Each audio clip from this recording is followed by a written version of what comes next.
Raw 17th of February. We get more of an understanding as what the Elimination Chamber pay-per-view is going to look like. We have a new match on there.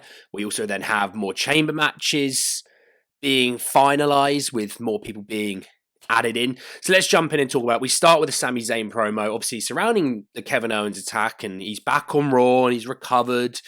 And he sort of says, how their careers are so intertwined, maybe more so than any other two people in wrestling, from indies all the way to the main event of WrestleMania. It gets sanctioned, well, technically unsanctioned. They're going to have an unsanctioned match at the Elimination Chamber, which I'm looking forward to. I've said for so long that I could watch these two guys wrestle every day of the week going forward. It's always a banger match.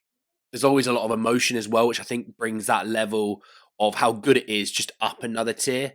So looking forward to that match. And it was nice also to start not with Jey Uso. No, I like Jey, but it just gets repetitive that every week it's like he comes down. It's like the same with Cody on SmackDown. Oh, he comes out, crowd goes whoa, or crowd goes yee, and it's like, okay, cool. What is it we're actually doing? So it was nice for once to actually just mix up and just keep it a bit fresher. We move on from obviously that promo into a bit of a backstage segment with Judgment Day, more friction, more seeds being planted by Finn.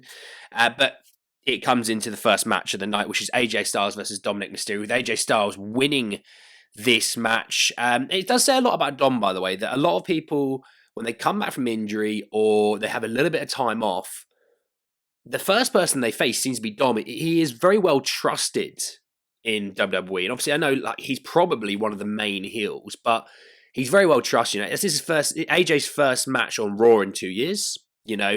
Punk had his first match in WWE with Dominic on a house show.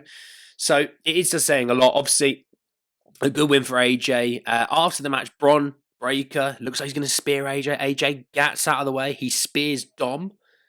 AJ sends him out of the ring. Outside of that, by the way, the crowd are loving it. The crowd and Braun have a really good thing going on with the barking.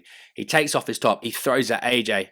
Catch that one hand. It was a cold moment. So it was a good match though. And yeah, the right result as well with AJ winning. We then have up next an women's intercontinental title match decider between Ivy Nile and Dakota Kai, with Dakota winning, obviously setting up that rematch then with Lyra Valkyria.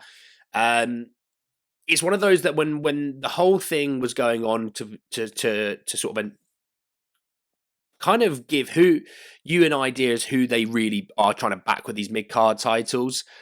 And the deciding match was Dakota Kai and Lyra Valkyria. And I, for one, had no issues with whoever won that. I was thinking it might be Dakota Kai, but I have no issues with Lyra. They haven't really done too much with Lyra. Obviously, I know Lyra last week, losing to Bayley, which I found a bit confusing. Even Chelsea Green losing. It's both mid-card title holders losing matches.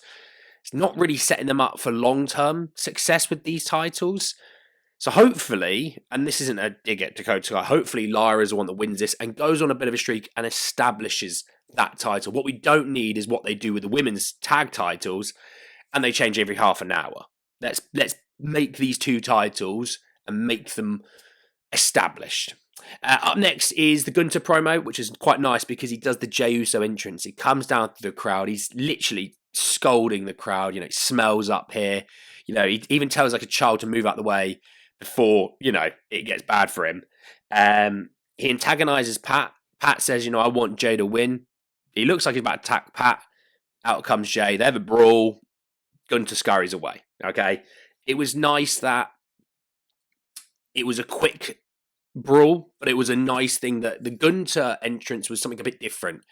We're either getting Jey coming down or Gunter coming out and do a bit of promo, maybe a bit of a brawl. This was just a different sort of addition into their rivalry. So I quite enjoyed Gunter coming down, and the guy is so over. I love Gunter. It'll be hard to see him lose this match, but I think he will because they'll want to sort of hit the mark and hit the spot with the fact that they can really get that love that Jey has from the fans and run with it. Up next is just a Penta banger. Penta versus Pete Dunne. Again, Pete obviously puts on bangers as well. Penta winning this one. After the match, Kaiser attacking him. Pete then attacking Kaiser. Penta taking out both of them. It was a banger match. To be honest, if you're wanting to sort of just take sort of 10 minutes to watch something good on YouTube, find the highlights for this and just sit there and enjoy it. It was a great match, and I think Penta's really getting that sort of push at the moment. It'd be interesting to see come Mania what they do with him. I could even see him being the guy. I mean, could he take the title off of Bron Breakker, or is it going to be AJ? I'm just saying that sort of mid-card area for Penta right now, I think you really want to hit the spot on it. You then have Elimination Chamber qualifying match for the women's side of things through Raquel and Roxanne, with Roxanne Perez winning this one, which I don't think was a major shock, if I'm honest. Obviously, Bayley is in the chamber as well. Makes sense in their rivalry through NXT, which if you don't know, I do those videos as well. Check them out so you have an idea. Obviously, it really came with shenanigans with Bianca Belair and Naomi obviously turning up because they wanted to attack the people that attacked Jade. I don't think for a second anyone believes Raquel and Liv were the ones that attacked Jade. It's one of those two. It's one of Naomi. It's one of Bianca. It's one of those two that attacked her. They attack Liv. Raquel gets distracted. Roxanne, quick win. And then Raquel saves Liv from those two. If I'm honest, I expect those two to win the women's tag titles off of Belair and Naomi. Maybe at Mania, that's where they do it. Because obviously those three, barring Raquel, are in the chamber match. So I expect those two to win the tag title match, maybe at Mania, which makes a ton of sense for me. But yeah, solid match. And obviously it's for Roxanne, this is obviously then the start of the transition from NXT to the main roster, which it's about time. You then have a New Day promo. Again, as you expect with New Day promos, heat. Crowd don't even want to let them talk. It's kind of what they do with Dominic Mysterio, basically. So doing a great job as heels. LWO come out. No Ray this time, obviously, because of the attack. Got Dragon Lee, which could see Dragon Lee more featured on TV at the moment. They come down and just beat up the two of those guys, the three of them. They scurry away. You know, like I said, it's just good to see Dragon Lee back on TV. The guy's a stud, if I'm honest.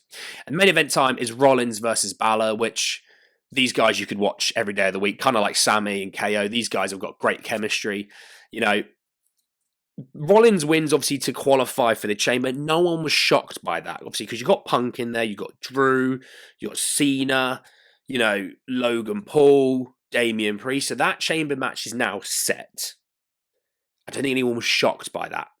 Okay, you know, Rollins has history with Cena, Punk, Drew, Priest, and Paul. So it makes a ton of sense in that regard. Also, it was good for Balor to not be in there with Priest. I get that. I am hoping, though, Balor breaks away. I hope he breaks away from Judgment Day, and in the post WrestleMania onwards of that next sort of wrestling calendar year, Balor gets the push because he's great. He's great on the mic. He's amazing in the ring. You know, he's a Triple H guy as well, which obviously those things help. And I think in that calendar year, he's going to get a push, and a push that he deserves.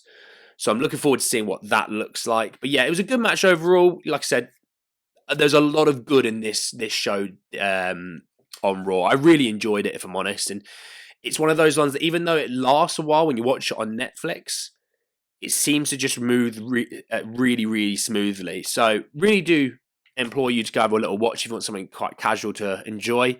Let me know your thoughts on Raw down below, and I'll see you all soon. Peace.